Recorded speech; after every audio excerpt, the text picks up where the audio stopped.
सोचिए, एक अंधेरी रात, चारों तरफ कीचड़, खून और बारूद की बदबू, आसमान से गिरते गोले और जमीन के नीचे छिपे हुए कुछ नौजवान जो कल तक अपने घरों में माँ की दुआएं सुनते थे, लेकिन आज वे सिर्फ एक सवाल पूछ रहे हैं, क्या मैं सुबह देख पाऊंगा? इतिहास की किताबें आपको तारीखें बताती हैं, जनरल्स के नाम, मैप्स पर बनी लाइंस, लेकिन वो किताबें कभी नहीं बताती कि वर्ल्ड वॉर 1 के सैनिकों ने अपनी आंखों से क्या देखा, क्या महसूस किया और किन हालात में उन्होंने अपनी इंसानियत को जिंदा रखने की कोशिश की। आज हम वही सुनेंगे जो इतिहास ने चुपचाप दफन कर दिया। साल था 1914। दुनिया ने एक ऐसी जंग में कदम रखा जिसके लिए वह तैयार नहीं थी। वर्ल्ड वॉर 1, जिसे द ग्रेट वॉर कहा गया। 4 साल तक चलने वाली यह जंग सिर्फ देशों के बीच नहीं थी, ये इंसान और इंसानियत के बीच की लड़ाई बन गई। करीब 7 करोड़ सैनिक इस युद्ध में शामिल हुए। 1 करोड़ से ज्यादा मारे गए और उससे कहीं ज्यादा जिंदा रहकर भी टूट गए। लेकिन सवाल ये है, क्या हम जानते हैं कि उन सैनिकों ने असल में क्या देखा? उनकी डायरियां, उनके खत और उनकी खामोश यादें हमें एक ऐसी सच्चाई दिखाती हैं जो किसी पाठ्य पुस्तक में नहीं मिलती। युद्ध से पहले का झूठा सपना। 1914 से पहले यूरोप में युद्ध को एक शानदार अनुभव समझा जाता था। अखबार लिखते थे, क्रिसमस तक जंग खत्म हो जाएगी। युवा लड़कों को कहा गया, ये बहादुरी का मौका है, सम्मान का रास्ता है। कई सैनिकों ने घर से निकलते समय कुरान, बाइबल या तस्बीह अपने साथ रखी। माओ ने कहा, खुदा तुम्हारी हिफाजत करे, लेकिन किसी ने नहीं बताया कि जो आगे है वह जहन्नम से कम नहीं होगा। ट्रेंचों की दुनिया वर्ल्ड वॉर 1 की पहचान बनी। ट्रेंच वॉरफेयर, जमीन के नीचे खुदी हुई गहरी खाइयां जहां सैनिक महीनों रहते थे। कीचड़ इतना गहरा कि पैर निकालना मुश्किल। चूहे जो जिंदा और मरे हुए शरीरों में फर्क नहीं करते थे। एक ब्रिटिश सैनिक की डायरी में लिखा है, हमारा खाना,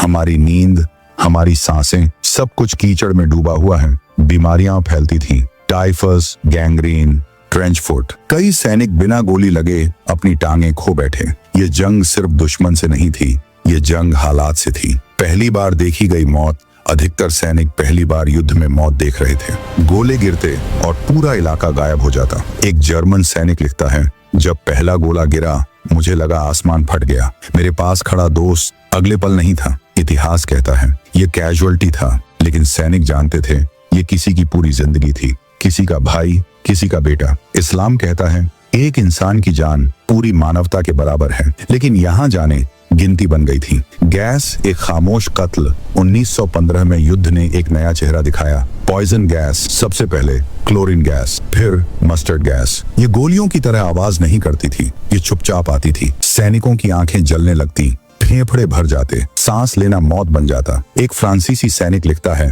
मैंने खुदा से सिर्फ एक दुआ मांगी, या तो मुझे बचा ले या जल्दी ले जा। यह आधुनिक इतिहास का सबसे अमानवीय हथियार था। दुश्मन भी इंसान था। रात के समय कभी कभी गोलियां रुक जाती थीं। ट्रेंच के उस पार दुश्मन की आवाज सुनाई देती थी। क्रिसमस 1914 में कुछ जगहों पर क्रिसमस ट्रुस हुआ। सैनिक बाहर आए, साथ गाया, घायलों को उठाया। एक ब्रिटिश सैनिक ने लिखा, उस पल मुझे समझ आया हमारे सामने खड़ा आदमी दुश्मन नहीं, बस मेरी तरह मजबूर इंसान है। कुरान कहता है अल्लाह ने इंसान को इज्जत दी है, जंग उस इज्जत को कुचल देती है। घर की याद और टूटता दिल, सैनिकों के खत इस युद्ध की सबसे सच्ची गवाही है। एक भारतीय सैनिक जो ब्रिटिश आर्मी में था लिखता है, माँ, यहाँ आसमान भी अजनबी है, अगर मैं वापस ना आ सकूं तो मेरी कब्र पर दुआ पढ़ देना। घर की याद सबसे भारी बोझ थी। कई सैनिक लड़ाई से नहीं, तन्हाई से टूट गए। मानसिक जख्म, शेल शॉक, आज जिसे हम PTSD कहते हैं, उस समय उसे कहा गया शेल शॉक। सैनिक कांपते रहते,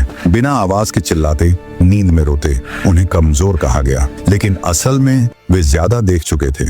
अल्लाह किसी पर उसकी ताकत से ज्यादा बोझ नहीं डालता, लेकिन इंसान अक्सर यह भूल जाता है। युद्ध का अंत, लेकिन दर्द का नहीं। 1918 जंग खत्म हुई, झंडे लहराए गए, संधियां हुई, लेकिन सैनिकों के लिए कुछ भी खत्म नहीं हुआ। जो लौटे वे पहले जैसे नहीं थे, जो नहीं लौटे उनकी कब्रें आज भी फ्रांस और बेल्जियम की जमीन में हैं। वर्ल्ड वॉर 1 ने दुनिया को सिखाया कि ताकत से शांति नहीं आती। वर्ल्ड वॉर 1 के सैनिकों ने जो देखा वह सिर्फ इतिहास नहीं, एक चेतावनी है। यह हमें सिखाता है जंग में कोई विजेता नहीं होता, सबसे बड़ी कीमत इंसान चुकाता है, और सबसे ऊंची ताकत सब्र, रहम और इंसानियत है।